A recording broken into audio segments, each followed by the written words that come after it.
Então, a apicultura, fazendo um pequeno histórico aí, a gente já foi detectado fósseis, né, de 25 a 40 milhões de anos no Caribe e de até 80 milhões nos Estados Unidos. Ou seja, já foram identificados fósseis de abelhas, né, de milhões de anos, tá? A abelha já está entre nós, né, há muito tempo. Os hindus já faziam o uso de própolis como cicatrizante há 6 mil anos atrás. 6 mil, quer dizer, 8 mil anos atrás, né? 6 mil anos antes de Cristo.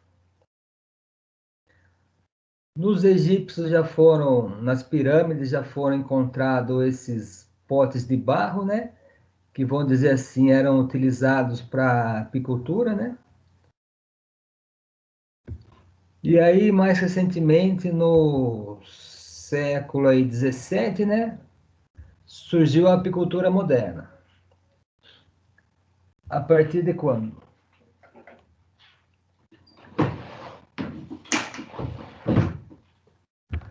1609, Butler descobriu que o inseto dominante na colmeia era uma rainha, e não um rei, sendo a única a fazer postura.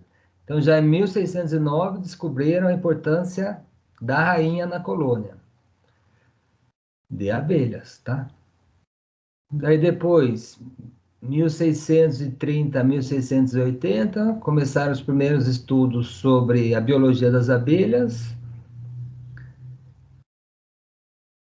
1839, Padre Antônio Carneiro conseguiu autorização para importar para o Rio de Janeiro abelhas Apis mellifera mellifera.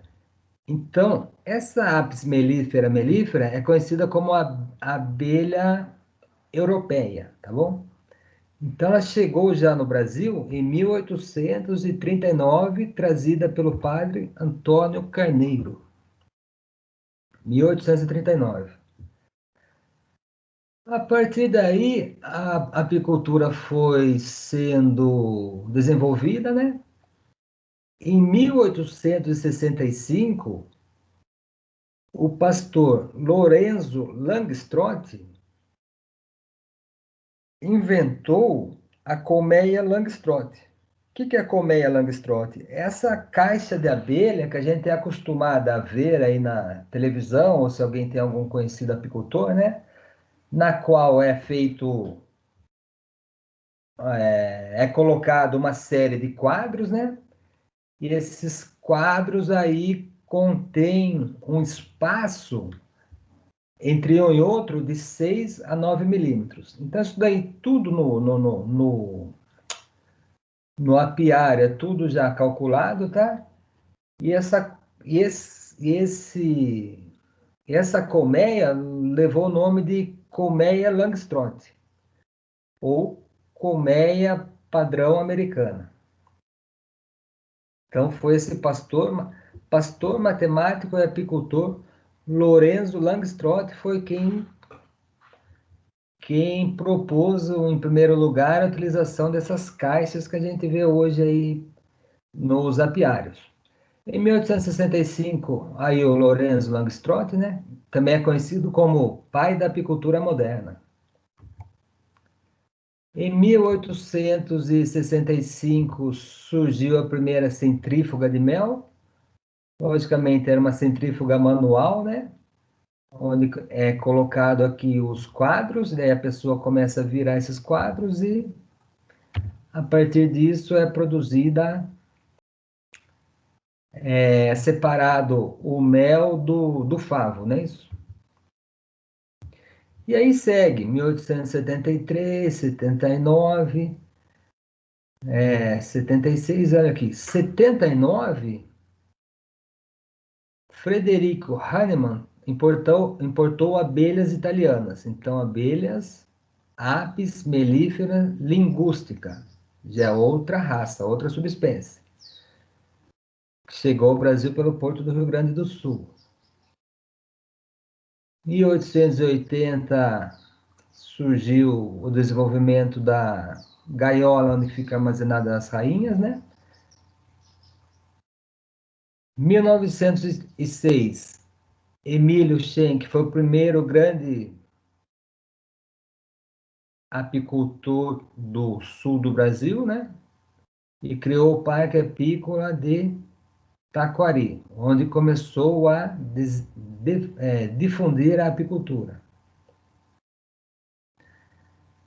E, mais recentemente, em 1956, o pesquisador Wernicke Kerr, conhecido como Dr. Kerr, trouxe a abelha africana para o Brasil. Então, a europeia a gente já tinha desde 1856. A africana chegou em 1956, praticamente um século depois, certo? Então, foi sob encomenda do presidente, na época era Juscelino Kubitschek, que foi quem deu essa autorização para o pesquisador Kerr, Dr. Wernicke Kerr, trazer para o Brasil as primeiras abelhas africanas. Só que o que acontece foi que quando esse pesquisador trouxe essa abelha aqui para o interior de São Paulo, na verdade ela chegou em Piracicaba e Rio Claro, ali na região entre Piracicaba e Rio Claro, só que obviamente ela chegou e ela estava sob condições de cativeiro, né? Até que um belo dia um técnico foi limpar lá, foi limpar o apiário, né, tá? E deixou essas abelhas africanas escaparem, né? Então, aqui ó, nesse mapa aqui, o que a gente nota? Que a partir aqui na região entre Piracicaba e Rio Claro, que elas foram sendo, que ela escapou aí, essa abelha começou a se dispersar por todo o Brasil, tá? Então, em 1966, a abelha africana já estava nessa região que inclui todo o sul e o sudeste, a parte centro-oeste. Em 1969, já tinha chego ao Paraguai, Uruguai, Argentina, tá vendo? 74, já estava na maior parte da América do Sul. 82, ela já estava na América do Sul inteira e chegou na América Central, na Costa Rica. 1987, ela já estava chegando no México. E atualmente, em 2020, essa abelha africana já foi o quê? Espalhada por toda a América do Sul, América do Norte e América Central. Então, hoje em dia, o que nós temos nas três Américas? Nós temos um híbrido. O que é um híbrido? É uma mistura da abelha africana com a abelha europeia, que depois elas começaram a cruzar entre si e deram origem ao híbrido. Detalhe: a abelha africana é mais produtiva, mas ela é mais agressiva. É uma abelha que defende a colmeia, tá bom? Abelha considerada agressiva. Todas elas possuem ferrão, todas elas injetam veneno. Mas a europeia, que veio primeiro no Brasil, ela é mais mansa, ela é mais calma, tá? Lógico, numa situação de estresse elas partem para cima mesmo. Mas a abelha europeia, antigamente, ela era antes de chegar a africana, né, antes da década de 60, de 70, as pessoas tinham até o apiário no quintal de casa, certo? Então existem fotos aí das pessoas criando a abelha, a europeia, no quintal de casa. Coisa que hoje em dia é impensável, né? Porque a partir do momento que misturou a africana com a europeia, ela se torna muito agressiva, né? E qualquer apiário que você for instalar tem que estar no mínimo a 300 metros de qualquer residência. Porque senão elas invadem mesmo e picam e quem tem alergia pode até ter consequências mais graves aí.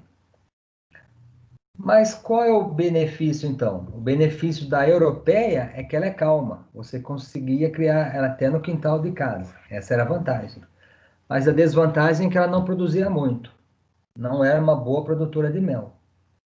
A africana, ao contrário. A desvantagem dela é que ela é agressiva, mas a vantagem é que ela produz muito mais do que a europeia. Então, hoje em dia, o que nós temos é isso daí, é um híbrido. Em algumas regiões que elas são mais africanizadas, elas são mais agressivas. Em outras regiões que elas são menos africanizadas, elas são menos agressivas, mas infelizmente produzem um pouco menos do que a africana. E qual a importância a importância botânica?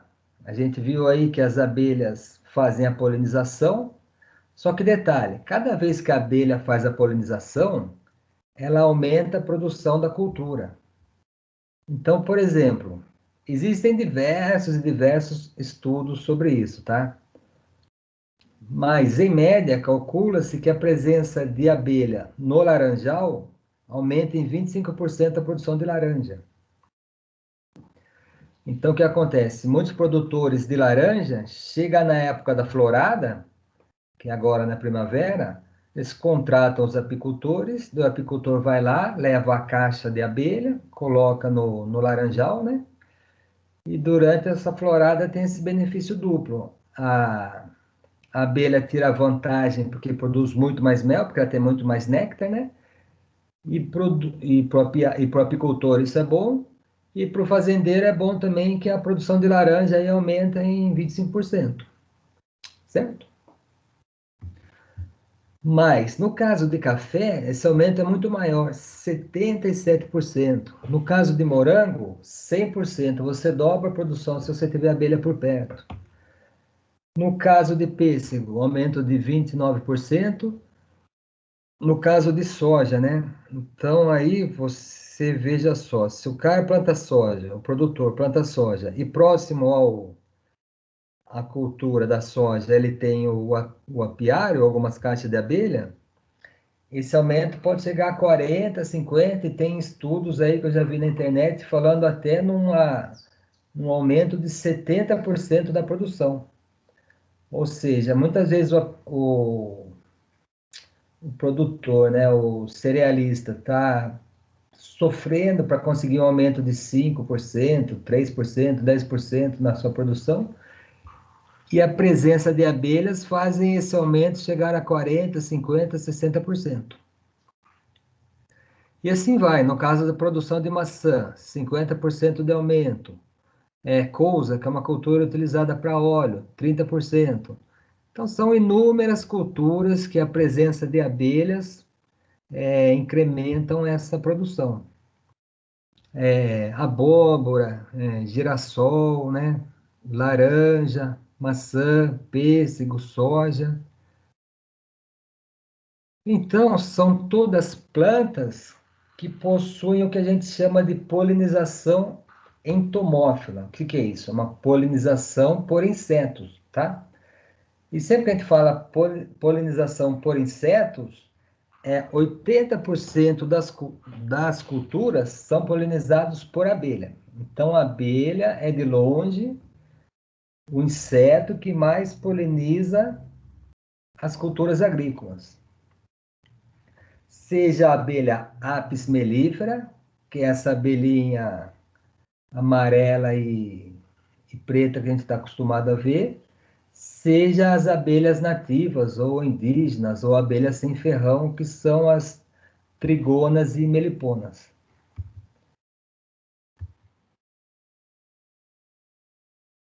Porém, de algum tempo para cá, as abelhas têm desaparecido, né? Daí tem diversas teorias para tentar explicar por que está ocorrendo tanta mortandade de abelhas. A teoria número um é o excesso do uso de inseticidas e pesticidas, né? Na agricultura, que a abelha vai na planta, o agricultor pulveriza o inseticida. Ou ela já morre por lá, pulverizada, ou ela poliniza uma planta que contém o veneno. Que veneno? O inseticida, né? Que o cerealista aplicou o inseticida para matar a lagarta, mas acaba matando as abelhas também. Além disso, tem algumas doenças aí que a gente vai ver nas aulas seguintes, né? E tem diversas teorias aí, desde a falta de alimento para as abelhas, né? Tem algumas culturas aí que a abelha não poliniza, embora polinize 80%, tem algumas culturas que não são polinizadas por abelhas, tá? Então, sempre que você tem uma monocultura, vamos dizer aí o trigo, que você tem vasta plantação de trigo e a gente sabe que a abelha não poliniza o trigo, essa abelha fica aí durante essa safra, aí, durante essa produção, ela fica sem alimento. Ela acaba morrendo mesmo, se não tiver uma outra fonte de alimento, seja uma floresta, uma mata silvestre, ela acaba morrendo, né? Então, tem diversas teorias aí, inclusive tem uma teoria que fala que até a presença, excesso de antenas, essas antenas de celular, antena de televisão, antenas de rádio, acabam prejudicando a abelha e muitas delas se perdem por aí que ficam desorientadas, né? Mas para o produtor de abelha, para o apicultor, até 20% é normal, tá? Então ele tem lá sei lá, uma colmeia aí com 1.000 abelhas. Então até 200 ou 300 ele perder é normal, tá? Por quê? Porque a rainha vai ficando velha, ou seja, no inverno tem pouca alimentação, ou o apicultor não troca a cera, ou algumas doenças como traça ou varroa, que é o ácaro, atinge esse apiário, tá? Então, um pouco de perda é normal, certo? O que não pode é ter excesso de perdas. Então, uma monocultura, né? Uma monocultura assim, que nem a da cana, né? Enquanto o canavial está crescendo ainda, o que acontece? Qualquer abelha, qualquer apiário que tiver aqui por perto, a abelha vai ficar diversos meses aí sem alimento, não é isso? E quais são os produtos apícolas mais conhecidos aí? Que a gente vai ter uma aula sobre cada um deles, tá? Só vou passar meio rápido aí. O mel, né? O mel que Bom possui aí dia. 80. Oi, bom dia. Tudo bom?